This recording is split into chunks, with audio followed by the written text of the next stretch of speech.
நேயர்கள் அனைவருக்கும் எனது இனிய வணக்கம். நான் உங்கள் டிஜே சுந்தரபாண்டி, சிவகாசியிலிருந்து.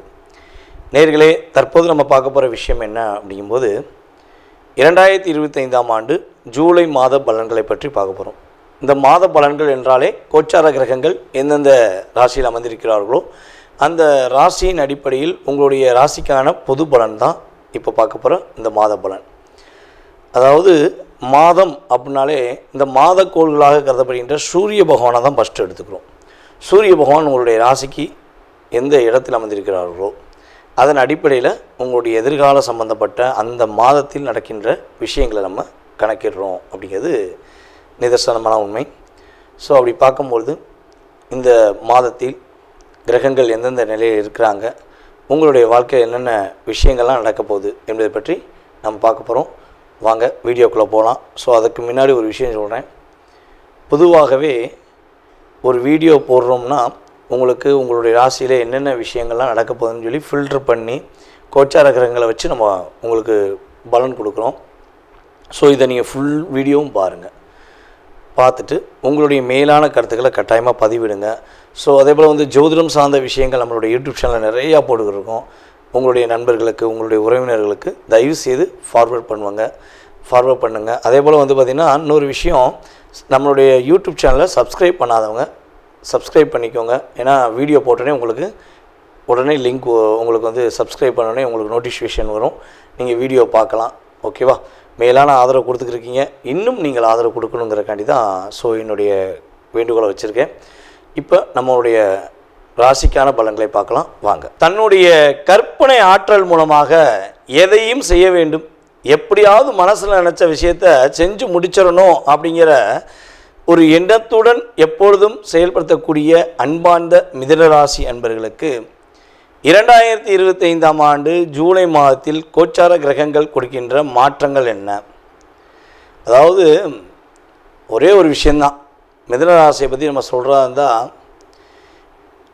உங்களுடைய ராசிக்கு நட்பு திருமணம் என்று வரும்பொழுது மிதுன ராசிக்காரங்க ரொம்ப ரொம்ப ரொம்ப கவனமாக இருந்து முடிவெடுத்து பண்ணிங்கன்னா, அது நட்பாக இருந்தாலும் சரி, கணவன் மனைவியாக இருந்தாலும் சரி, ரொம்ப பொறுமையாக நிதானமாக அவங்களுடைய ஃபுல் செயல்பாடுகளை பற்றி, அவங்களுடைய உண்மையான தன்மையை பற்றி நீங்கள் தெரிஞ்சுக்கிட்டு நீங்கள் செயல்பட்டீங்கன்னா உங்களை மாதிரி சிறப்பான வாழ்க்கை யாராலையும் வாழ முடியாது. ஆனால் எப்போ நீங்கள் அவங்களுக்காக உங்களுடைய வாழ்க்கையை தியாகம் பண்ணுறீங்களோ, அதை எப்படி சொல்கிறதுன்னா, உங்க கூட ஒருத்தர் வேலை பார்க்காரு, அது உறவாக இருந்தாலும் சரி இல்லை நட்பாக இருந்தாலும் சரி, ஒருத்தர் வேலை பார்க்குறாருன்னா சரி அவர் நல்லா கொஞ்சம் வரட்டும், நம்ம முன்னேறிட்டோம், அவங்க கொஞ்சம் நல்லா வரட்டும் அப்படின்னு சொல்லி நீங்கள் என்ன பண்ணுவீங்கன்னா கை பிடிச்சி தூக்கி விடணும்னு நினைப்பீங்க. அந்த கையை பிடிச்சி தூக்கி விடுறது உங்களுடைய நல்ல குணம். ஆனால் கையை பிடிச்சி தூக்கி விட்டதுனால அவங்க உங்களுக்கு பிரதிபலன் கொடுப்பாங்க பார்த்தீங்களா, உயரத்தில் இருக்கவங்கள அப்படியே ஒரு இழுத்து தட்டு கீழே தள்ளி விட்டுட்டு என்னண்ணே கீழே விழுந்துட்டீங்க, என்னக்கா கீழே விழுந்துட்டீங்க அப்படின்னு கேட்குற அளவுக்கு தான், அதாவது தான் தான் தள்ளி விட்டேன் அப்படிங்கிற சொல்லாமல் சொல்லுவாங்க பார்த்தீங்களா, அந்த இடத்துல தான் ஒரு வலி. அந்த வலி கடந்த 2.5 வருஷமாக உங்களுடைய வாழ்க்கையில் வாழ்க்கைக்குரிய வழியை தேடக்கூடிய அளவுக்கு செயல்பட்டுருச்சு. இது நிதர்சனமாக நடந்திருக்கும் என்பது கோச்சார கிரகங்கள் ரீதியாக நான் எடுத்த பலன்கள். இதை நம்ம வீடியோவை சனி பயிற்சி, அதே போல் கடந்த ராகு எது பயிற்சி சம்மந்தப்பட்ட வீடியோ பார்த்தவங்களுக்கு உறுதியாக புரியும். ஸோ புதுசாக பார்க்குறவங்களுக்கு இது நான் சொல்ல வேண்டிய என்னுடைய கான்செப்டு. ஸோ அதனால் சொல்கிறேன். ஓகேவா? அப்படி பார்க்கும்பொழுது இந்த 2025ஆம் ஆண்டு ஜூலை மாதத்தில் கோச்சார கிரகங்கள் கொடுக்கின்ற அற்புதமான மாற்றம் என்ன, அற்புதமான செயல்பாடு என்ன அப்படின்னு யோசிக்கும்போது,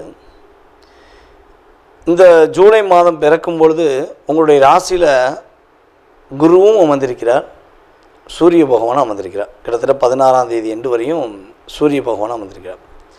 அப்போ உங்களுக்கான இயக்கம் இங்கே உருவாகுது, உங்களுக்கான தன்னம்பிக்கை உருவாகுது, உங்களுடைய முயற்சிக்கான விஷயங்களில் நிறைய வெற்றிகள் கிடைக்க போகுது.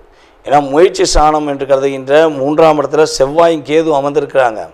ஸோ ஆனால் அமர்ந்திருந்தாலும் அந்த இடத்தின் அதிபதி உங்களுடைய ராசியில் கிட்டத்தட்ட வந்து பார்த்திங்கன்னா அது 17ஆம் தேதி வரையும் 16ஆம் தேதி எண்டு வரையும் அமர்ந்திருக்கும்பொழுது நீங்கள் எதை நினைக்கிறீங்களோ அதை செய்யலாம். இந்த மாதம் கிட்டத்தட்ட பாதி வரையும் நீங்கள் நினச்சதை செய்யக்கூடிய ஆற்றல் செயல்பாடுகள் கிரகங்கள் உண்மையாகவே உங்களுக்கு வாய்ப்பளிக்குது. சங்கடங்கள் விலக போகுதுங்க. ரொம்ப போராட்டம், ரொம்ப பிரச்சனை ஏன்டா இருக்கும் அப்படின்னு நினச்சிக்கிட்டு இருக்கிற நம்முடைய மிதுனராசி அன்பர்களுக்கு சங்கடங்களை விளக்கக்கூடிய அளவுக்கு ஒரு மாற்றங்கள் ஏற்பட போகுது. முன்னேற்றமான பாதையை நீங்கள் பிளான் போட்டு அடிக்கக்கூடிய அளவுக்கு செயல்பாடு உண்டு. உங்களுடைய ராசிக்கு 7ஆம் இடத்த அதிபதி ராசிக்குள்ளேயே அமர்ந்திருக்கிறார். ஆனால் அதில் ஒரு பெரிய ப்ளஸ் என்னென்னா அவர் 7ஆம் இடத்தையே பார்த்துடுறார். அவர் 7ஆம் இடத்தை பார்க்கறதுனால உங்களை இவ்வளவு நாட்களாக உங்களை கஷ்டப்படுத்தின, உங்களை காயப்படுத்தின ஒரு நட்பாக இருந்தாலும் சரி, உறவாக இருந்தாலும் சரி, அவங்க உங்கள்கிட்ட வந்து வாண்டடாக பேசி மன்னிப்பு கேட்பதற்கான சூழ்நிலை உண்டு. செய்யாத தப்புக்கெல்லாம் உங்கள் மேலே பழி போட்டு உங்களை கஷ்டப்படுத்தின உறவு இருக்குது பார்த்திங்களா, உறவுன்னு ஒன்று உறவு, அந்த உறவு உங்கள்கிட்ட வந்து மன்னிப்பு கேட்கும். மன்னிச்சுக்கோங்க, நான் வந்து உங்களை வந்து தப்பாக சித்தரிச்சிட்டேன் அப்படிங்க சொல்கிற அளவுக்கு உங்கள்கிட்ட மன்னிப்பு கேட்கறதுக்கான வாய்ப்பு உண்டுங்க. அதாவது ஒரே ஒரு ராசிக்கு மட்டும் என்ன சொல்லுவாங்கன்னா பரவி விடுதல்னு சொல்லுவாங்களே, என்ன சொல்லுவோன்னா இல்லாத விஷயத்த பரப்பி விடுறாங்க அப்படிம்பாங்க பார்த்தீங்களா. ஸோ அந்த விஷயங்கள் இங்கே தான் இயங்கும். காற்று போல் பரவும். காற்று ராசிங்கிறனால காற்று போல் பரவுதான் தெரியல. நம்மளுடைய மிதுன ராசிக்காரங்களுக்கு மட்டும் பார்த்திங்கன்னா அந்த பொய் சொன்னாலும் சரி, உங்களை பற்றி உண்மையை சொன்னாலும் சரி, அப்படியே தீயாக பரவும். உங்களை மட்டும் குறை சொல்கிறதா இருந்தாலும் இல்லாட்டி உங்களை பற்றி புறம் பேசுவதா இருந்தால் அப்படியே பாசிட்டிவ் அப்படியே இந்த எஸ்எம்எஸ் எப்படி சேட்டில் ஒரு எஸ்எம்எஸ் பண்ணோம்னா அடுத்த ஃபார்வர்ட் போதும், உங்களை மட்டும் குறை சொல்லணும்னா யாருமே யோசிக்க மாட்டாங்க. அப்படியே அது அது உண்மையாக பொய்யாலாம் பார்க்குற கிடையாது. சட்டுன்னு ஃபார்வர்ட் பண்ணிக்கிட்டே இருப்பாங்க. அந்த அளவுக்கு உங்களை நேசிக்கிறாங்கன்னு நான் சொல்கிறேன். எப்படி நேசிக்கிறாங்கன்னு நீங்கள் புரிஞ்சுக்கிருவீங்க. ஸோ அந்த அளவுக்கு கூட இருக்கிறவங்க உங்களை காயப்படுத்தியிருக்காங்க அப்படிங்கிறது நிதர்சனமான உண்மை. ஸோ இந்த மாதம் உங்களை நீங்கள் உருவாக்கக்கூடிய ஒரு அற்புதமான மாதம்.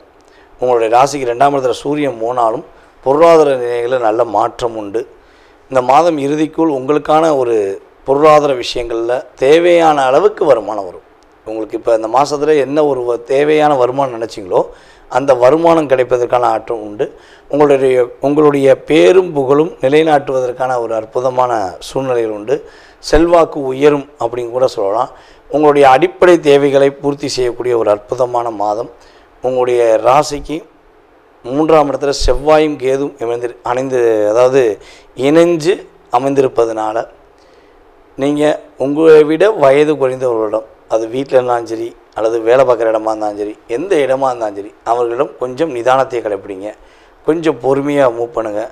ஸோ அதே போல் நீங்கள் யாருக்காவது எஸ்எம்எஸ் சேட் பண்ணுறீங்க அல்லது வந்து ஒரு ஃபேஸ்புக்லேயோ இன்ஸ்டாகிராம்லேயோ புதிதாக ஏதாச்சும் ஒரு புதிய உறவை ஏற்றுக்கணும்னு நினைக்கிங்கன்னா, ஏன்னா இப்போலாம் வந்து பார்த்திங்கன்னா நட்புங்கிறதுல எங்கே கண்ணுக்கு தெரிஞ்ச நட்பை விட கண்ணுக்கு தெரியாத நட்பு தான் இங்கே அதிகம் அப்படிங்கிற மாதிரி தான் இந்த சமூக வலைதளங்கள் மூலமாக நம்ம உறவை ஏற்படுத்திக்கிட்டு இருக்கோம். அப்படிப்பட்ட நிலையில் நம்மளுடைய மிதுனராசி என்பர்கள் உறுதியாக புதிதாக ஒரு நட்பு வருதுன்னா அந்த நட்போட உண்மை தன்மை தெரியாமல் தயவு செய்து ஏற்றுக்கொள்ளக்கூடாது. அதே போல் வந்து பார்த்திங்கன்னா வயது குறைந்தவர்களுடன் நிதானமாக இருக்கணும், பொறுமையாக இருக்கணும்.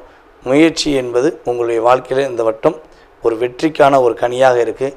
அந்த கனியை பறிப்பதும் அந்த கனியை பார்த்து கொண்டிருப்பதும் உங்களுடைய முழு மனதை பொறுத்து. ஏன்னா 2 மனசு இருக்கும் மிதுன ராசிக்கு.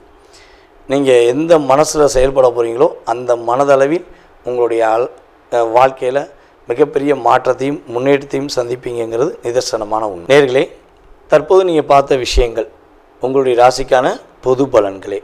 இது வந்து உங்களுடைய வாழ்க்கையில் 20% உங்களுடைய வாழ்க்கையில் மாற்றத்தையும் ஏற்றத்தையும் கொடுக்கக்கூடிய விஷயமாக இருக்கும். ஸோ இதை தாண்டி உங்களுடைய மனசில் நிறைய கேள்விகள் இருக்கலாம். வீடு கட்டுறதுலேருந்து, கல்யாணம் முடிக்கிறதுலேருந்து, கடன் பிரச்சனையிலேருந்து, உடல் ஆரோக்கியத்திலேருந்து, ஸோ எக்ஸட்ரா இந்த மனிதனுடைய கேள்விகளுக்கு அளவே கிடையாது. அப்படிங்கிற மாதிரி உங்களுடைய மனசில் நிறைய கேள்விகள் இருக்கலாம். ஸோ இந்த கேள்விக்கான பதிலை இந்த வீடியோவில் நம்ம முழுமையாக பார்க்க முடியுமானா 100% கிடையாது. ஏன்னா இது பொது பலன். இப்போ ஒரு ராசி எடுத்துக்கிட்டோம்னா அந்த ராசியில் 1,00,00,000 பேர் இருக்காங்கன்னா 1,00,00,000 பேருக்குமே இது பெரிய விஷயமாகுமானா கிடையாது. ஓகேவா? ஸோ அப்போ உங்களுடைய சுய ஜாதகம், உங்களுடைய லக்னம், உங்களுடைய கிரக அமைப்பு ரீதியாக உங்களுடைய நட்சத்திரம், உங்களுடைய ராசியின் அடிப்படையில், அதே போல் உங்களுடைய தசா புத்தி அடிப்படையில் இப்போ உங்களுக்கு என்ன தசா நடக்குது, என்ன புத்தி நடக்குது, ஸோ கடந்த காலங்களில் உங்களுக்கு என்னென்ன நடந்திருக்கும், எதிர்காலத்தில் என்ன நடக்க போகுது அப்படிங்கிறத மிக துல்லியமாக தெரிஞ்சுக்கணும்னு நீங்கள் விருப்பப்பட்டால் கீழே உள்ள நம்பருக்கு நீங்கள் என்ன பண்ணுங்கன்னா மேக்ஸிமம் வாட்ஸ்அப்பில் எஸ்எம்எஸ் போட்டு விடுங்க. அதில் எஸ்எம்எஸ் போடும்போது தாங்கள் எந்த ஊர்லேருந்து பேசுகிறீங்க, அதேபோல் எந்த நாட்டிலேருந்து ஜாதகம் பார்க்கணுன்னு விருப்பப்படுறீங்க அப்படிங்கிறத தயவுசெய்து இன்ஃபார்ம் பண்ணுங்கள். ஏன்னா நமக்கு வெளிநாட்டிலலாம் நிறைய கால்ஸ் வருது, எல்லா ஊர்லேருந்துமே, எல்லா கண்ட்ரிலேருந்து வருது, கனடாலேருந்து, சிங்கப்பூர்லேருந்து, மலேசியாவிலேருந்து, ஸோ ஆஸ்திரேலியாவில் கூட நமக்கு நிறைய பேர் நம்மகிட்ட ஜாதகம் பார்த்துக்கிட்டு இருக்காங்க. அப்போ டைம் வேரியேஷன் ஆகும். இந்தியாவுக்கும் அந்த நாடுகளுக்கும் உள்ள மற்ற நாடுகளுக்குள்ள டைம் வேரியேஷன் வித்தியாசமாக இருக்கும். ஸோ அப்போ நீங்கள் எந்த நாட்டிலேருந்து பேசுகிறீங்க அப்படிங்கிறீங்களோ அதுக்கு தக்கன உங்களுக்கு அப்பாயின்மெண்ட் டைம் கொடுக்கப்படும். ஸோ அதனால் தயவுசெய்து மேக்ஸிமம் கால் பண்ணி எடுக்கலைன்னா நீங்கள் வாட்ஸ்அப்லேயே எஸ்எம்எஸ் பண்ணுங்கள். உங்களுக்கான கால நேரத்தை அப்பாயின்மெண்ட் டைம் பிடிச்சி உங்களுக்கு ஜாதகம் சம்மந்தப்பட்ட அத்தனை விதமான கேள்விகளுக்கும் பதிலளிக்க நான் காத்திருக்கிறேன். மேலும் உங்களுடைய மேலான ஆதரவை கொடுத்த எங்களுடைய ரசிக பெருமக்களுக்கும் அன்பு நேயர்கள் உங்களுக்கும் என்னுடைய பணிவான நன்றியை கூறி விடைபெறுகிறேன். நன்றி, வணக்கம்.